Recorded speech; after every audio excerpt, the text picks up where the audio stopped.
The biggest question you should ask yourself as a beginner trying to figure out how cursor works is that, do you need to know code? And how far can you get with just prompting? Yes, I truly believe that if you have awesome prompting skills, then you can get pretty far. And what does awesome prompting skills mean? It means if you can specifically tell cursor what you want and how you want it specifically designed. But if you have no experience with code or even how to use front end design, or even if you're not a designer, and how you specifically tell cursor, especially if you're super lazy like myself, how are you going to actually get a prompt so good that it's not going to make mistakes? Also, the Control Shift I, the composer mode, love it because it does it for you. But can you actually read the code?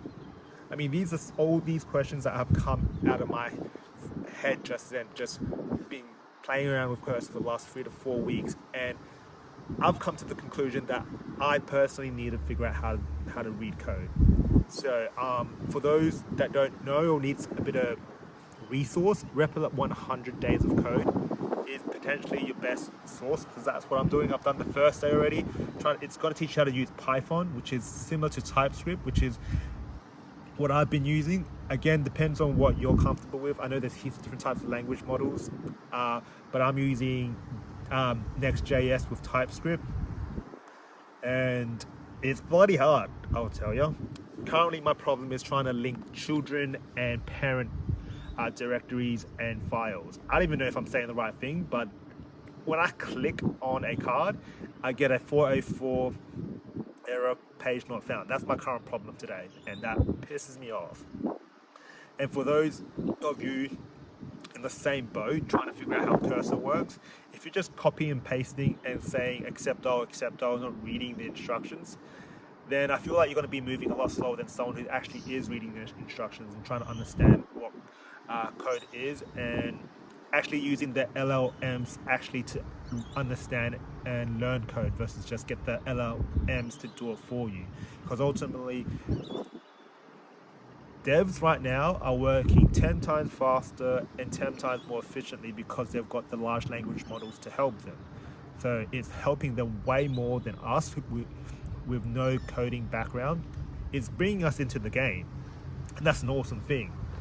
But ultimately, we're going to lose to them because they can move way more faster. They're shipping as we speak, but we can't ship because we don't even know how to deploy.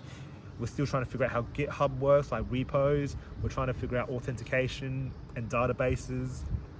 All that is a learning progress, and that just comes from putting rep after rep after rep and reading.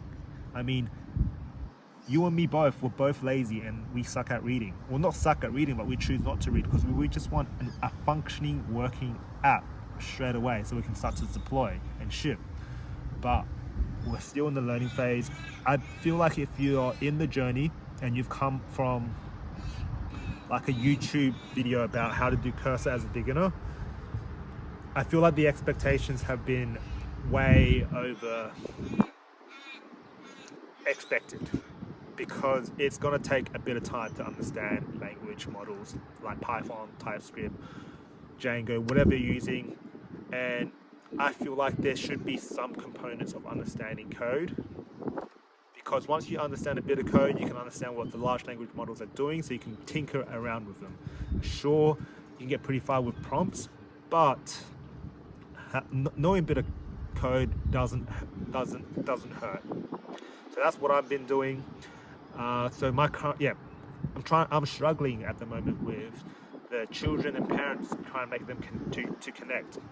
Also, the deployments I'm struggling with. But ultimately, I've gone pretty far, I must say. Like, I can't complain about just sticking with it for the last 3 weeks. Looking forward to the next 3 weeks. Hopefully, I'll get a bit further. And I just wanted to film this video because I'm waiting for my friend to do a bit of yoga. And when you're learning something as difficult as no code, I believe it's pretty difficult. You need to figure out a way to de-stress, because it's super frustrating to actually understand how things aren't working for you. It's mainly because you're not trying hard enough. And I'm speaking more so for myself, and this is a video specifically for me and future me, because I can definitely work a bit harder. And if you're someone on the same boat, actually read the instructions from Cursor. Treat the LLMs as a tutor, not an actual worker for you. It's not supposed to work for you yet until you actually understand what it's doing. So it's your tutor first before it's your secretary or your intern. I wanted to leave it at that because ultimately having the combination of organic marketing with a YouTube channel and building an audience plus knowing how to code is my bet, and I'm bullish on those two skills. So I wanted to talk about that, and I'll see you guys in the next video, and thank you for listening to my rant. Peace.